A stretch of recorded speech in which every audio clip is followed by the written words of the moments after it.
Hi, I'm Adam from Impact Gamers, and this is Thinking in Fusion Session 8.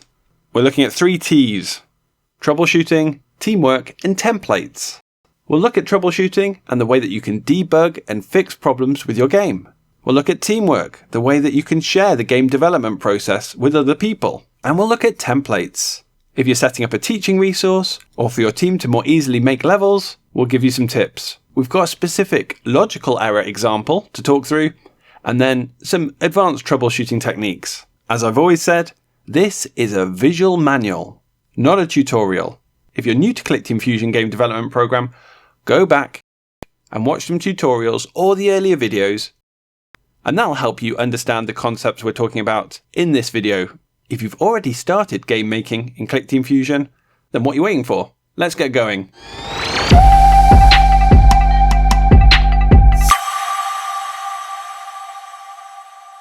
So this section is about debugging, error checking, troubleshooting. Having problems with your game running really stunts the development and can also cause you to drop out of development completely.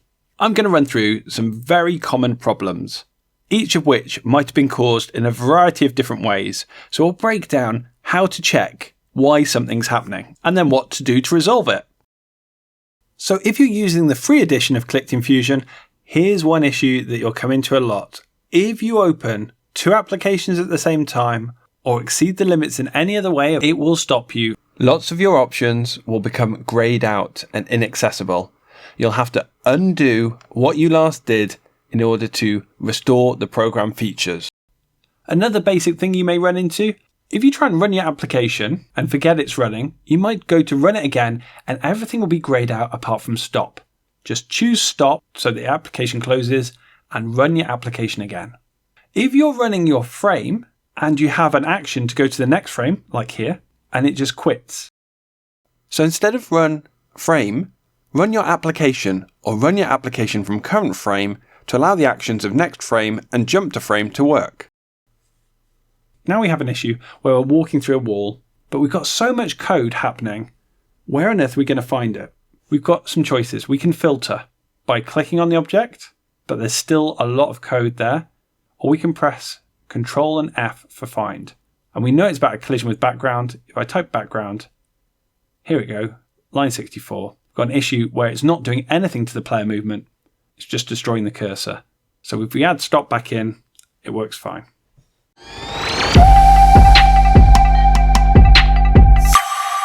Your object's disappeared. Where is it? So this example, I've got 2 active objects. And when I run the application, you can see them. They're both there. No problem at all. But now I've run it and I've lost my first active object. If I look in my debug window, I can see I've only got 1 object. If I have a look at what's there, it's just active 2. That means the object doesn't exist. It's not that it's invisible, it's not there. If you haven't got the debugger turned on, you can enable it in the application settings, show debugger. Make sure that's checked, that's ticked. Okay, so let's look at the active. In its runtime properties, we haven't got it created at start. It's that simple. If I run the application, it's now created. I have 2 objects. Okay, same problem again. I've only got 1 object. If I restart the game, you can see it flashed 2, then went down to 1. It existed, then got destroyed. This could be to do with its position. In its runtime options, there's a checkbox, destroy if objects too far from frame. By default, it's on. Now if I turn it off, I can see it still exists. And if I go into the debugger and add in active, I can see that its X position is set really far to the left, -1000. And here's the line of code. At the start frame, the X position is set to -1000. I can get rid of that. Okay, next issue, 2 objects. And if I look at the X and Y position for active in the debugger, it is in the frame, but I can't see it. Under the display options, I haven't got checked visible at start. So I check that and run the application, it's still invisible. So something's causing it to turn invisible. In the event editor at start frame, there we go. That's the line of code causing the problem. And if you've got lots of events rather than just 1 line, it's a good idea to filter by clicking on the object, or you can use the search by pressing Control and F and type make invisible, and it will highlight where that action is used. Okay, 2 objects. It's in the frame. I can't see it. I check to see if it's visible at start. Yes, it is. I go to the event editor. No events in the event editor. Maybe it's to do with the animation. If I right click and edit or select and press enter, I get the picture editor, and you can see the first frame has an image, but the second frame doesn't. So as ClickTeam runs, it goes from frame 1 to frame 2 and is invisible. If I just change that frame, you can see it's appearing as that greeny blue square. Okay, next scenario. We run the application. It is on screen. It exists. This time when I go into the picture editor, you can see that frame 1 and frame 2 aren't centralized. The hotspot on frame 2 is well out, causing it to be positioned off screen. If I centralize the hotspot on frame 2, there we go, and it will be positioned in the right place. New scenario. I can't see it. It's listed in my asset bar, and if I select it, it selects, but it's invisible. Now this is nothing to do with visibility on screen. I can have a look at the animation options. No, it's got 1 frame and that's got an image in it. If I go back to the display option properties, see it's got a blend coefficient set. The blend coefficient, as we've said before, fades between 0 fully solid and 255 invisible. That transparency will affect how we see it in the frame editor as the game developer. And it's not just fading to be white, it is see-through. If I move the object in front of another object, you can see other objects behind it. Now, if you do want something to be fully see-through, have a blending coefficient of 255, just do it in the event editor. And that way, as the game developer, you can still see it. But when you run the application, you won't see it. Another issue you may have of your object not appearing might be to do with the visual effects that are applied to it. So in its display options, have a look through the effects and see what's being applied. New scenario, we run the application. It states that there's 2 objects, but we can't see the active object. We click on it and we see that it's visible at start, but it's actually on a different layer, and the layer properties themselves are not visible at start. So everything on that layer is invisible, and the same goes for blend coefficient. If that's set to 255, it will be invisible in the same way. Remember, the visual properties on a layer will affect all the objects on that layer. Okay, I've expanded my frame now.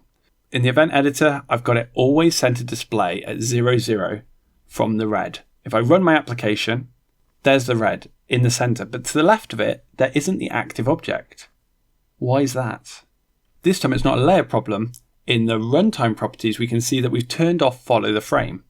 So it's basing all of its coordinates off its start position compared to this square, the first visible area. If we were to move it into that dotted line, put it in the bottom right and run the application, you see that it places the blue diamond in that area on screen. If we turn back, follow the frame on, then we can see as we move the red diamond, the blue diamond will stay in the correct position. Okay, another scenario now.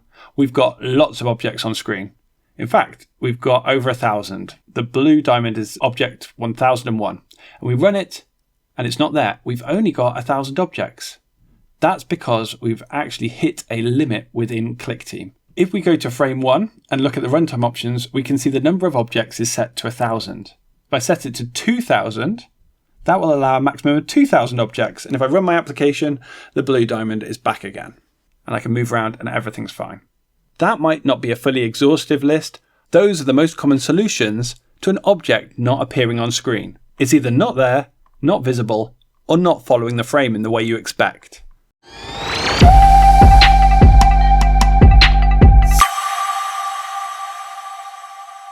The next set of most common problems is to do with movement. If you go to your event editor and try to add an action of movement stop and it's grayed out, that will be because your object doesn't have a movement type set. So if we change its movement type, I'll choose bouncing ball. Go back to the event editor, you can see they're ungrayed. We can now apply any of the actions you'd expect with movement. Okay, for the next issue, I've set the movement to be 8 directions moved by player 1. I run the application and I press up, I press down, I press left, I press right, I press left and right. It's not moving. And if I have a look under File and Players, me pressing the arrow keys is doing nothing because the default control is set to be joystick 1 and I have a joystick plugged in. And if I move the joystick, there we go. That's why the keyboard wasn't working. So a quick reminder how to set the default controls. Choose the application, choose runtime options, go to the bottom and edit the default controls. Then you can assign keys for player 1, 2, 3 and 4 or set it to be default to joystick. And if the joystick isn't plugged in, at that point it will use the keyboard. Okay, next problem. Joystick isn't selected, but it's not moving. And that's because the player was set to player 2 rather than player 1. If I have a look at the default controls, player 2 controls have been set to WASD, and player 1 controls are up, down, left, right. They've been customized, but because the character was set to the wrong movement, then it was moved by the wrong player. You can also get a variation of this problem where two characters are moved with the same controls. In that scenario, it's often that player 1 and player 2 share the button mappings for up, down, left, right. So, in the same method, go to the application properties, runtime options, and change the default controls for player 2 to differ to player 1. It's not moving again. What's the issue? It's set to player 1, but the maximum speed is set to 0. If I up that to 50, that will work fine. But maximum speed can be set in the frame editor as well. So at start of frame, if the maximum speed is set to 0, it will have exactly the same issue. And if you want to look through your code quickly, you can press Ctrl F and search for maximum speed, and it will highlight if it's selected. Now this character is moving extremely slow. It is moving, but incredibly slow. And it's moving so slowly because it's got such a slow maximum speed of 1. Now my character is moving slowly again. Is it to do with the maximum speed? I can see that no, the speed's set to 50. That's not a problem. But in the event editor, I've got always stop. Now it might not be an always, it might be another command that's triggered regularly. But if you're stopping the character regularly, it will make it look like it's moving slowly. Always is a black repeating command. If you need your object to stop, make sure you use a green one-off action, like collision, or add a one-off limit. Okay, we're running the game again, and it's not moving. It's not moving anywhere. But something weird's happening in the debug window. The timer's at 0 and staying there. Time's not moving forward. If we look at the events, we can see when player lives equals 0, we restart the current frame. So when we lose all our lives, it will always be 0, and it will always be restarting the current frame. Okay, now we've got time moving forward, but it's still not moving. What could be the problem now? Under the always, we've got set position. So we are moving, but immediately being placed back at position.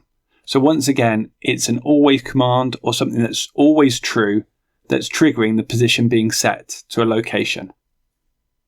Okay, this one's a bit weirder. He's there, he's not there, he's there, he's not there. We've got time moving forward and we've got an object count going between 0 and 1. And this is because we've got an always destroy, and then when there's no more characters, a create. So something that's constantly triggering. So even though the position's not being constantly set, because one character's dying and being replaced, it looks the same. Another issue, you might have written some custom code that when you hold down the right arrow, the position changes. When you hold down the left arrow, the position changes, and it works beautifully. But then later on, you might decide, I don't want to use left and right arrow. I'll use Z and X. And you run the game, nothing happens. And that's to do with the conditions. The conditions are looking at the key presses, not the player input. So you might have a go at fixing it. You might replace right arrow with joystick, read joystick state, when the joystick's to the right, or where player input's to the right. Remember this works for a keyboard as well. And when it's left, then it moves its position. But then you get this jaggedy movement. It's because it's not repeat while joystick's pressed. If we change the conditions to match that, it doesn't matter if you're using keyboard or joystick, as long as you're using the player controls, even if they're remapped, it will still move the character correctly. Well, you might come up with some other issues with movement, but I think we've covered the main issues.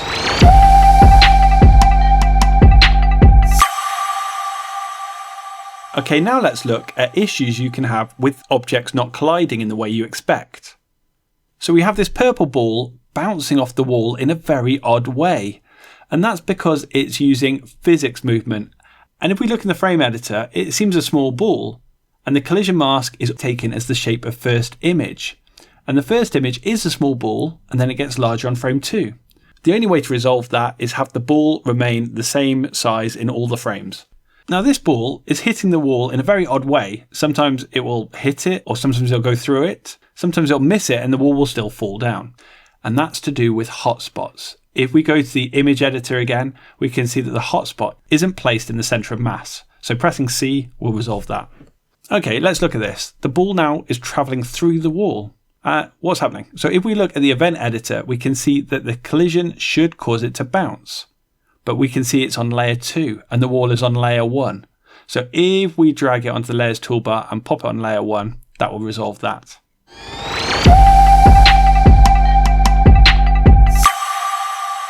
Now let's look at issues of counters. If we always add to counter 1, we'd expect the counter to just go up and up and up and up. Great. But let's run that again. Run the application. This time the counter is stopping at 20. And it's not to do with anything in the event editor. In its properties of the counter, under its settings, it's got a maximum value of 20. Now the maximum and minimum value settings of counter also can cause problems with a horizontal or vertical bar. I'll set the bar to be 2 different colours and we'll run the application. The bar went from nothing to completely full, where it should have grown bit by bit. Now if I increase the maximum value, it still just jumps from nothing to full. Because the minimum value is so low, and the range between minimum and maximum is so big, Fusion isn't able to show the bar growing smoothly. If we set the minimum value to 0 and the maximum to 200, the range is now set to 200. So we run the application, it will smoothly grow up, adding a 200th to the bar each time. The other issue that can happen with counters is there's a maximum limit. I've written the maximum limit out on the screen. So if I have a score in the game, and at the start of frame, set the score to be the maximum limit, well, we'll make it the maximum limit plus 1. If we run the application now, you'll see that the score has gone into minus. So don't exceed that maximum value.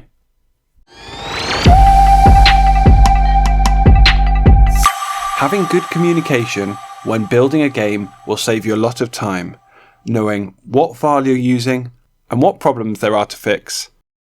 And what problems are fixed means you don't double up on work. Here's a few tips.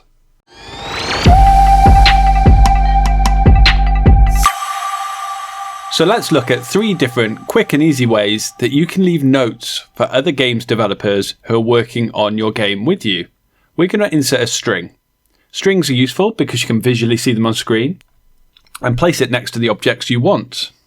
But we can also turn off creation at start, which means that these won't be made when the game's running. Renaming them with info at the beginning means they won't get confused with our other game files. In the settings property, under paragraph, we can click on the dots to get access to the full paragraph to write lots of information. In the event editor, we can right click on numbers and insert comments. Comments are useful because you can see them immediately, and traditionally you place them above the line of events you're explaining. You can add as many comments as you like, but they do take up a line of code and they do not move with the line of code you're commenting. So you will need to make sure that if you move a line of code, you move the comment. If you've got several lines of code that you want to keep together, you can insert a group and name that group in the same way you name a comment. Then you can put all of your events, including the comments, into that group. You can also double click on a group to contract or expand it to tidy up your code. Even better than that is you can copy whole groups and pass them between games.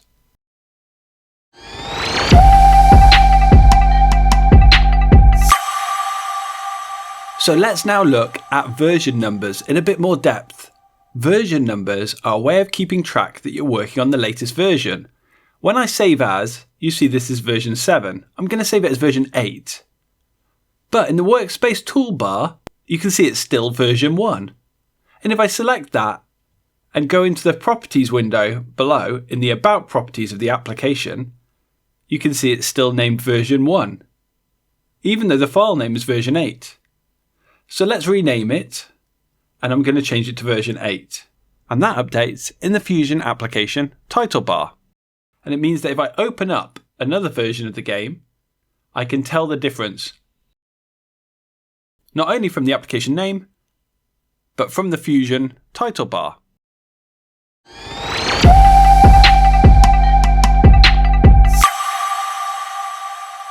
So version numbers allow us to do something called keeping a development log or a dev log. Just in a notepad file, we can list what happens on each individual version. So if we get to an issue in the game where something breaks or doesn't work, we can go back to the version previously and find out what went wrong. Keeping the previous versions also allows you to restore the game from any point. We can list bugs, any issues that we've managed to fix, and then we can also add names to the comments if we're working in a team, so you can tell who's done what. As a game gets bigger, version numbers and devlogs become highly important and save you hours of working out what's gone wrong. If you keep your devlog in an online cloud-based system like Google Docs or Word in Microsoft 365, it allows it always to be updated and multiple workers can edit it all at the same time. If you want to, you can put your devlog within a string, as we've shown you before, in the application. But if you do that, make sure you're always working on the latest version to get the latest version of the devlog.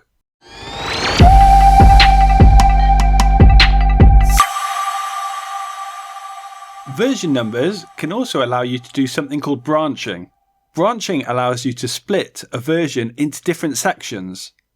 Here's version 8, and I'm going to branch that off to say that this version has an error in the startup. Branching is just really saving the game with an extra title. I can save that and send it off to someone to work on it. Or it might not just be an error, it might be that you're running some different tests.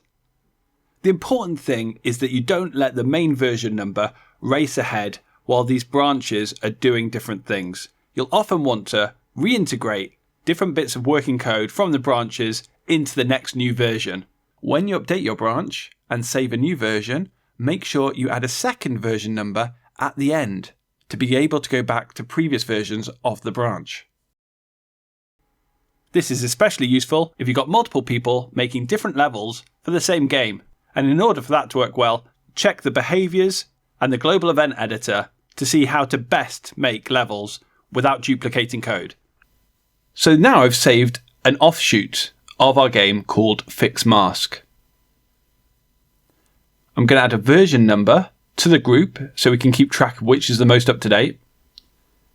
Added a new line of code. And then I can select the group, right click on it and copy it. If I go back to the original game, I can then paste in that new group.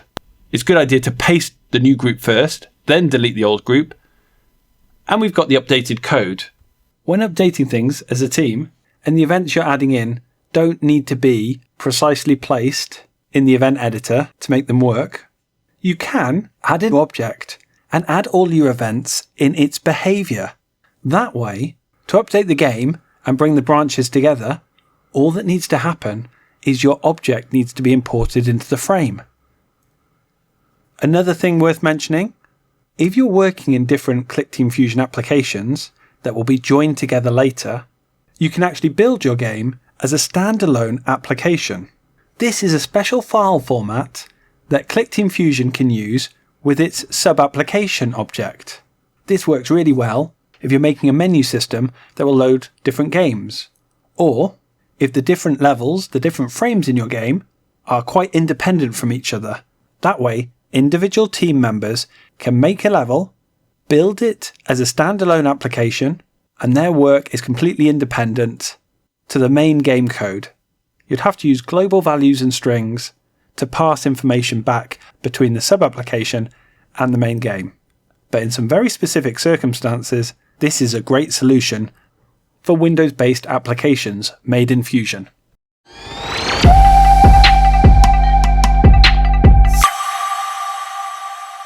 When working as a team in ClickTeam Fusion, it's important to know where the files, the resources, the image, the sounds you're using are saved. If I just save a blank application in Fusion, you can see that it's about 49 kilobytes, a very tiny file. What I'm going to do now is I'm going to add in an image. I'm just adding a backdrop, getting a large image and placing it in. Now when I save it again, and we'll save it as a new version number, version 2, and compare the file sizes together, it's gone up to 4 megabytes, 80 times bigger. And that's just all because this image has been saved in an uncompressed way. The image itself is far smaller. If we add a sample in and play sample, browse from a file and load in an MP3, and we'll save this as version 3, you'll see that the file size also increases again. Not by much because the MP3 stays compressed, but it's still an increase in file size. So if we build our application, all of that extra 400 megabytes will be saved into our application because the files are part of the Fusion application now. Let's do it a different way. We will clear our image out. We will delete this image here. We'll also go into the event editor and clear out the sample. And you can see it's reverted back to the same as version 1, 49 kilobytes. Let's do it all a different way. I'm now adding an active picture in. An active picture will load an image from a folder on the computer. And we will play a sample file. Not sample file. In the same way, this will load it off a folder. I'm just going to change file types to all so I can see the MP3. And we will play the sample file. And we'll use channel 0 just as a default. Now let's save this file. Version 5 this time. And you can see it's only 56 kilobytes. Not much bigger. Way smaller than the 4 megabyte one. Not much bigger than the original. If we look in the data elements, we can see where the sounds are stored. We've got no sounds internally stored, or music MIDI files. Binary files, there's nothing as well. But in external files, it's got the 2 files that we're loading from the computer's folders, and it's got all of the folder roots and folder tree that they are stored in.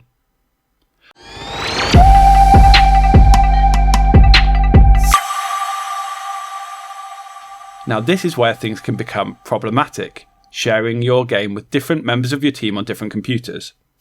I've saved these 2 resources in a folder called Resources to Use within a folder called Current Game. You can see that's where my games are saved. They have a relationship together. This is a folder within our game folder. And as long as the name of our folder stays the same with our resources, as long as it doesn't get renamed, we could actually move our current game folder anywhere.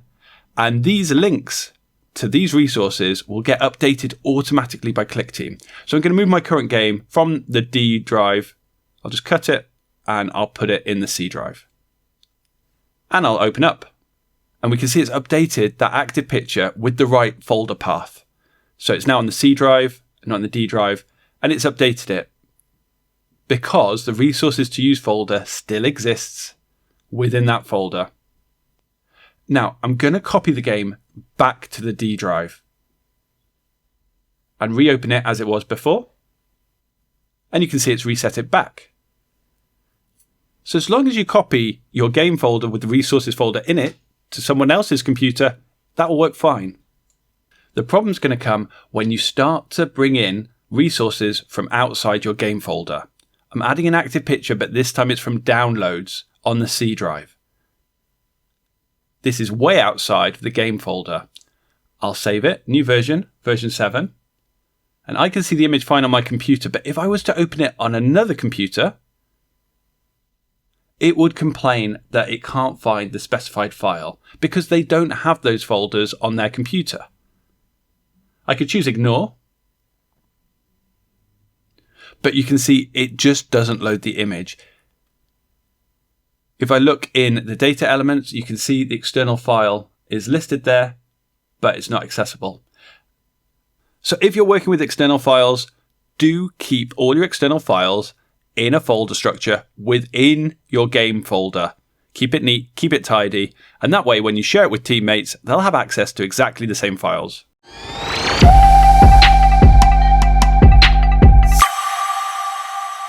A nice little trick I like to do is when the team is working on the same game, I map a network drive to be the game's folder. That way, if we access the G drive, there's not lots of files on it, it's just the game we're working on. And all folder links will match up. Or if you're working on different networks, on different computers, you can use the Windows Subst command to substitute a virtual drive for the folder. You can even use a batch file for each game so that the same virtual drive gets used, say G, for whatever game you're making. Just make sure you run the batch file before loading the Fusion application. You'll be able to find out more of this by searching online. When your game gets published, so that people can play it without running Fusion, these external files may cause problems. In the next video, we'll look at how to make sure external files work perfectly even when published as an Android app, as a Windows application, or online in HTML5.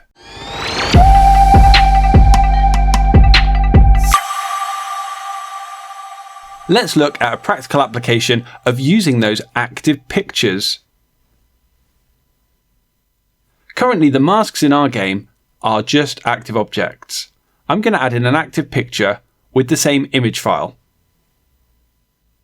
They look identical, so make sure to rename it to clearly show that it is the active picture. Now in our code, I'm going to replace the times that we create the active object mask with our new active picture. If I run the application and then I edit the artwork separately, go back into the application, you can see that the artwork automatically updates without me having to re-import anything. This is great for teammates to work on art while you're doing the game. And because they're just masks, they won't affect the gameplay. But be aware, hotspots can be tricky to work on active pictures. You can force a hotspot to be repositioned under the actions for the active picture under hotspot and then select a location. You might find that this doesn't work perfectly and the default hotspot of top left stays.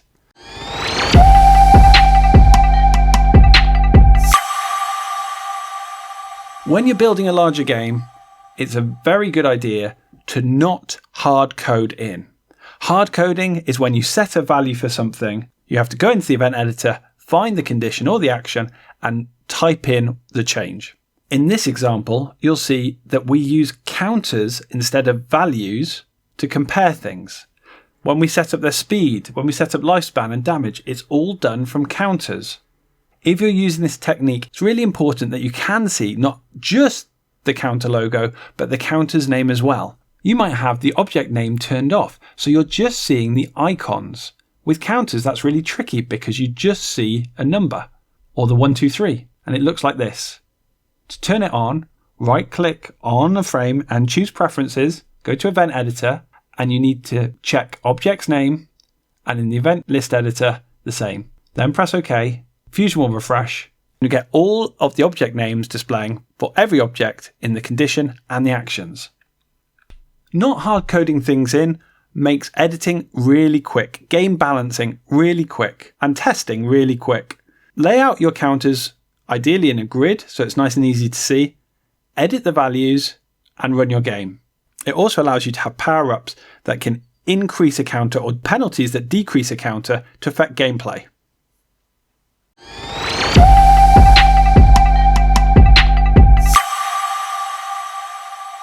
Now, if you're working together, you might want to make use of the library toolbar. The library toolbar normally sits at the bottom of the window in ClickTeam Fusion. There's some pre-made libraries and you can look through and open them up and pull out, by dragging and dropping, objects from the game. Now, these libraries are actually ClickTeam Fusion games saved in a folder. If you open the actual ClickTeam Fusion game, you'll see all of the objects laid out. By dragging and dropping something in, you'll get everything to do with that object. You'll get its name, you'll get all of its animations. Using the library becomes more useful when you're using qualifiers. I'm going to replace all the rules to do with the bad enemy with a qualifier. So now it's all referencing qualifier group bad. Apart from create new objects. Creating a new object isn't updated in the same way. And we can't just create group bad because that could be multiple objects. So we're going to have to create an object by name. So I'll type in bad1 and create it relative to the spawner just as the code was before. I will delete the previous code. Now that enemy, that bad object, had an alterable value of health. So we'll need to make sure we add that in as well. We'll remember that for later. Going back to the library toolbar, we'll right click and choose New. We'll find the folder that's got our current game in and give it a title. If we click on that, we can now see all of the ClickTeam applications saved in that folder. And here's the one for artwork. I can now drag and drop the object in and everything copies across.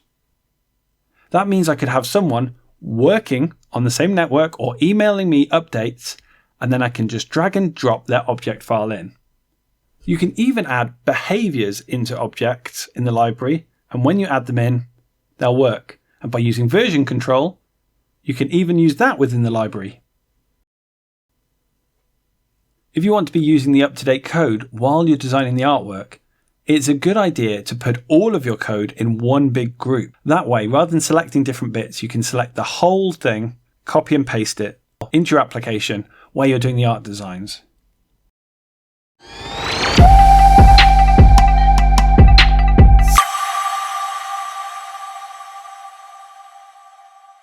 So let's look at templates. Here I've got 4 different colour blocks: red block, yellow block, green block, and a blue block. And they're named like that. That means they're in alphabetical order in the asset bar, in the object list, but that's not helpful because they're not together. If we rename them block red, and we use the noun first and then the adjective, block yellow, block green and block blue, the asset bar will refresh once we go into a different editor and go back. And now they're all together. And that's a great convention for naming things.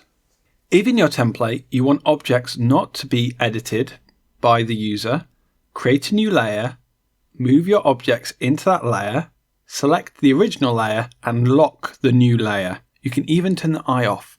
That way they can't see them and can't move them. If you need a solution which uses the same layer because you're working with collisions, what you can do is select an object, move the object to where you want, and choose Arrange, Lock, Selected Objects. Now, it's visible, but it can't be selected. You can't click on it and you can't move it. You have to hold Control and Shift to click on it, or choose Arrange, Unlock All. Locking an object stops it from being able to be moved. We're going to edit the properties. As it's locked, we'll use the asset bar and right click on the object, and we'll change its blending coefficient. As we said before, a blending coefficient of 255 is completely invisible, even to the game developer. That way, the object can't be moved, can't be seen. But in the event editor, we can say at start of frame, we can add an action, effect, set alpha blending coefficient on the block back to 0. That way the object doesn't appear to the game developer, but is visible and you can interact with it when the game starts. And it's not just naming conventions that are important, size can be too. When building a template, it's great to use the grid to align objects. You can set the width and height for the grid, but it needs to be the right factor of your object. Our walls are 40 by 40, but our grid is 50 by 50, so they won't align properly. It would be far better to have a smaller grid of 10 or 20 to allow not only the walls to align, but other objects in that scale.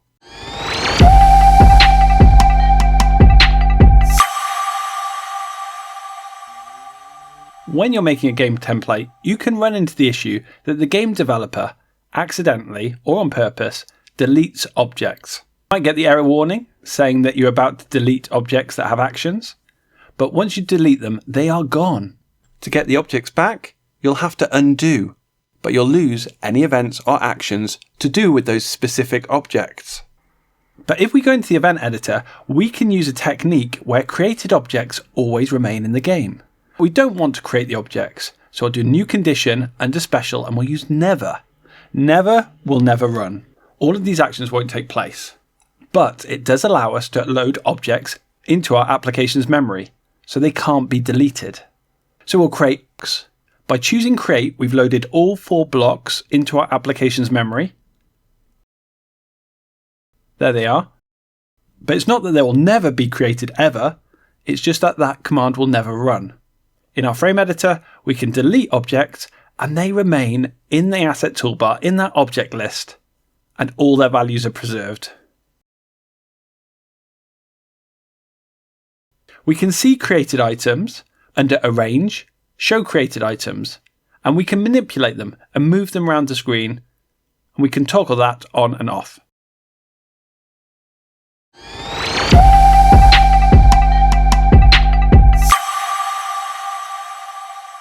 The other ways you might want to restrict people or keep things tidy for templates is by adding folders. A folder can hold objects from your game. That way, the object list, the asset toolbar, will show your folder, but not the items in your folder until you enter into it by double-clicking. The event editor has the same function. You can create folders within there. So if we don't want the blocks to take up space on our event editor grid, we can create a folder and place those blocks inside. Then we can expand or contract the folder as we want. We can name the folder.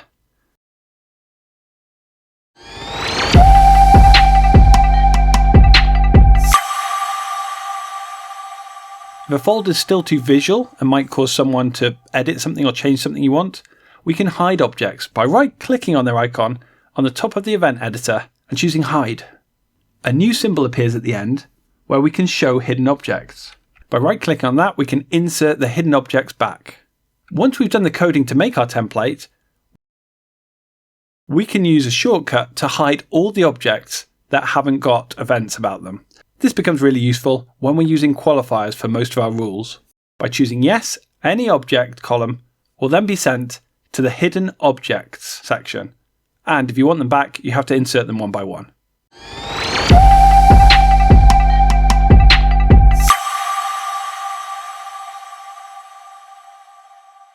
You can also add notes for the people who are building your game in a string. Add a string to your game and put in the information that you want the other game developers to see. But if you add all of your notes within the same qualifier, say invisible, at the start of frame, you can destroy those and then position them exactly where they need to be. When you're game testing, you won't see them at all because they won't exist.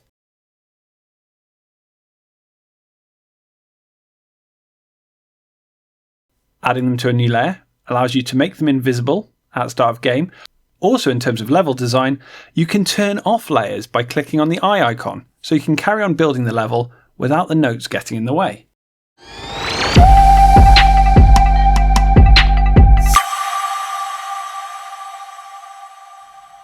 Another way to keep code neat and tidy is by using behaviours.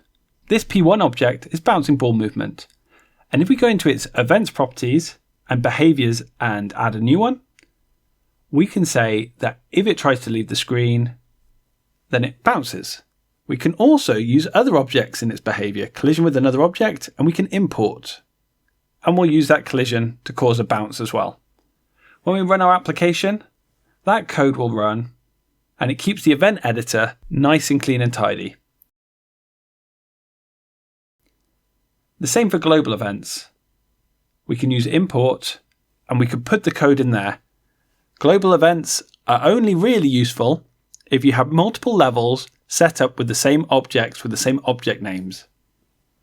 If you are going to reference objects in the global event editor, it's a good idea to also make them a global object.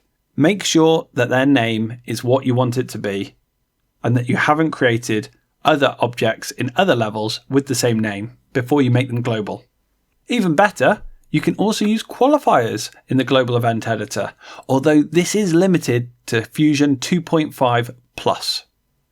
So ClickTeam will run through the events in this order: frame, global, and then behaviours. But you can edit that if you've got the 2.5 Plus edition in your application event settings. Also in the 2.5 Plus edition, you can edit qualifiers. You can change what they look like and change their names to fit in better with the game you're developing. But you won't be able to share that game with anyone who doesn't have the 2.5 Plus DLC. It will say the game's been made in a newer version and they won't be able to open it.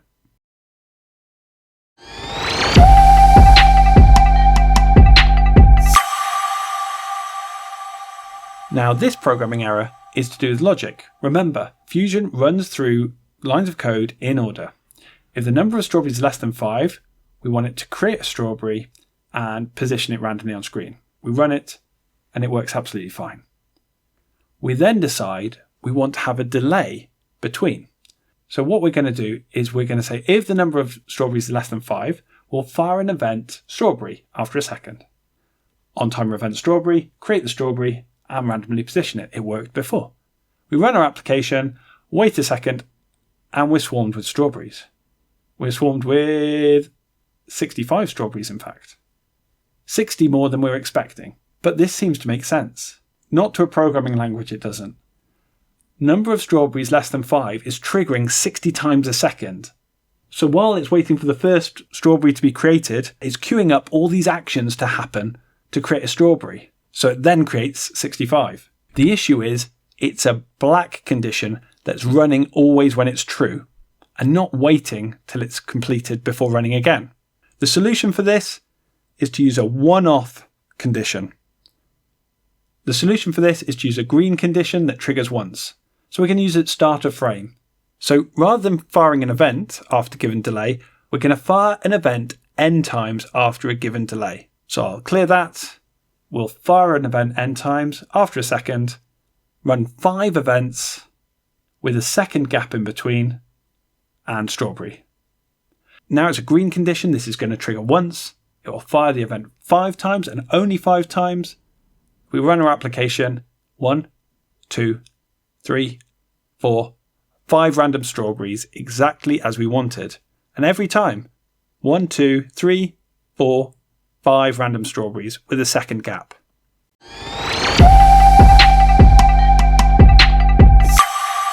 As you make more advanced games, you'll end up using the expression editor, and we can have issues within there. Let's have a look at one. If we're missing a bracket or a symbol in our formula, it will say a syntax error. Here, it's got a missing bracket. If we add it back in, it goes to valid expression. If we add a function and fill in the first value, we still have a syntax error because we haven't entered the second number. If you press tab, we can highlight it, type in a number. And it's still got an issue. It's saying that there's mixed strings and numbers. It's expecting a string and we've given it a number. So if we use the string converter and put in the value, that will resolve it. Let's have a look at some other strings functions. This time there is 3 different variables we need to add in. So we'll add in the string and we've got the syntax error. That's because it's expecting 2 numbers, the first character and the number of characters. So press tab, we'll put in a value and we'll put in another value, and it's now a valid expression.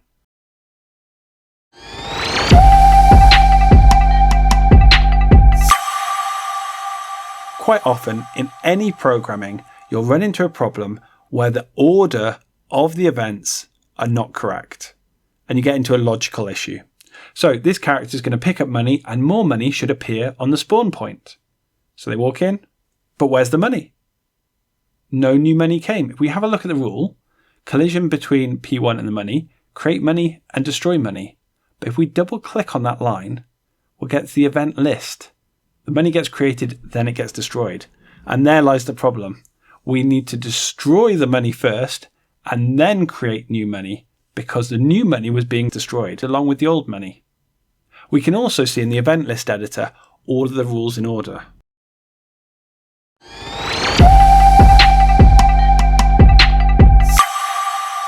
So let's look at the debugger. The debugger can load when you run your application.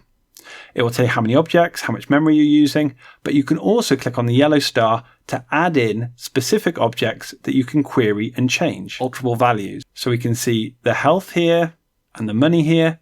And if we want to change it, we double click, we can enter a new value for money and it will go from 5 to 25. We can also do this with lives. So if we go here and change number of lives from 3 to 6 and see the food updated from 3 to 6. It's a great way to be able to test games, or you need to shortcut. If your debugger isn't running, close your test application, click on your application name in your application properties, under settings, under run options, show debugger. You can check it or uncheck it. While we're here, because we've got the 2.5 Plus edition, we can enable profiling. In profiling, Fusion will keep a log of what events it ran and how long it took. We run our application, and when we quit, we can access the profiler.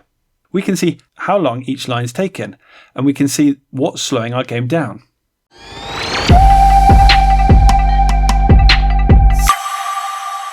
Let's go back to this money collecting game. So how do you fix something which you have no idea what's happening?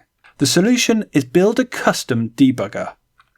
In this money game, we've now got an issue that the money occasionally leaps up. So we'll add our custom debugger. We'll insert a list object and we'll hide it on start. We'll add a new condition that the keyboard, upon pressing a key, if we press D, we will make the debugger list visible. Now to use our debugger, we just need to add lines. So collision between P1 and money, we're going to add a line, P1 gets money. And we'll make it nice and easy to understand. All the actions, we will add a clear sentence in normal English of what's happening. You can see spawn bounce on edge, P1 gets money. Oh, did you see P1 gets money happened hundreds of times? So that's where the fault lies. We know what line that is, but if you had lots of lines, you could also reference maybe in the debugger line which line is running. You could also add a timestamp to the debugger. So we're just going to have always adding 1 to a counter, and we'll use global value A. And so we'll display the string version of that in the debug window so we can see at what point it's happening. And there, look, it's happening multiple times in the same cycle. So that means that collision is getting triggered not every time the code loops, but even faster than that. That when the player gets the money and is standing on the spawn point, the money gets created, the player takes the money, and it calls back to line 1 again that they've taken the money. So the money gets created, they take the money, money gets created on that line 1. So the solution for this is to add a delay. Rather than spawn the money immediately when they collect it, we'll fire an event after a delay with the timer. We'll move down the creation of the money to that timed event. We'll add in another line on the debugger. And then we can see line 1 gets triggered, there's a gap, line 6 gets triggered. Sometimes things can get really confusing. If you have multiple instances of the same object and you want to specify a particular one that's doing something odd and it's to do with an alterable value, how can you find out which it is from the huge list on the debugger? Well, you build your own custom debugger again. In this situation, there's going to be an alterable value we'll call test. Each of these objects at the starter frame, with their alterable values, we'll set it to a random range between 1 and 100. How on earth can we check each one? We'll add a counter in for debugging purposes.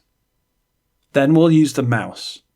If the mouse pointer is over one of those active objects, we'll set the counter to be their value of test. Now, just by moving the mouse over different objects, we can find which ones have particular values. And as always, we can hide our debugging. We can put our strings and our counters and our lists on a layer and then turn that layer on and off when we want to see the debugging.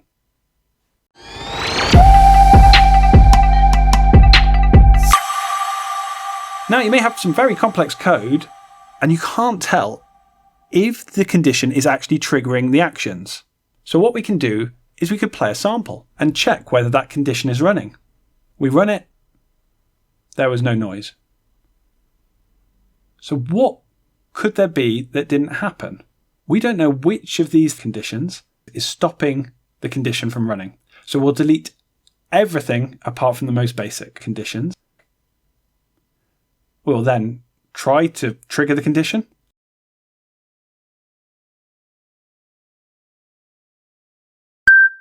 And there's the noise. Using undo, we can put back the other conditions and take them out one by one.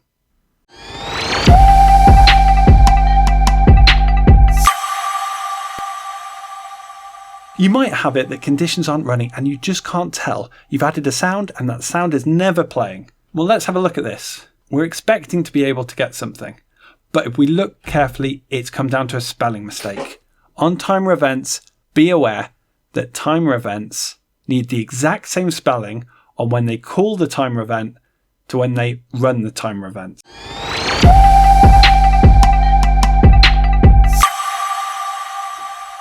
When we build complex games in Fusion, we can run into issues where lots of actions are happening on the same row, on the same event, on the same condition. To make things easier, sometimes it's better to place multiple conditions, the same condition, and they'll run in order, so we can make sure lists are reset or data is loaded before it runs the next condition, even though the next condition is the same. So we run into this problem with lists. ClickTeam doesn't wait for them to reset before running extra actions.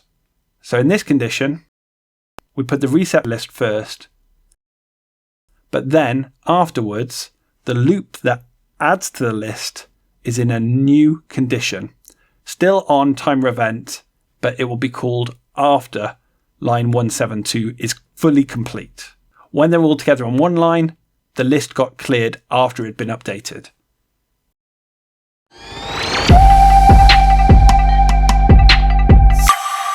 So if you've got a bug that causes someone to die, or something to end, or something to quit, try deactivating code. Make sure you save it first, deactivate as many lines as possible so that the game still works, and activate them in chunks until you break it.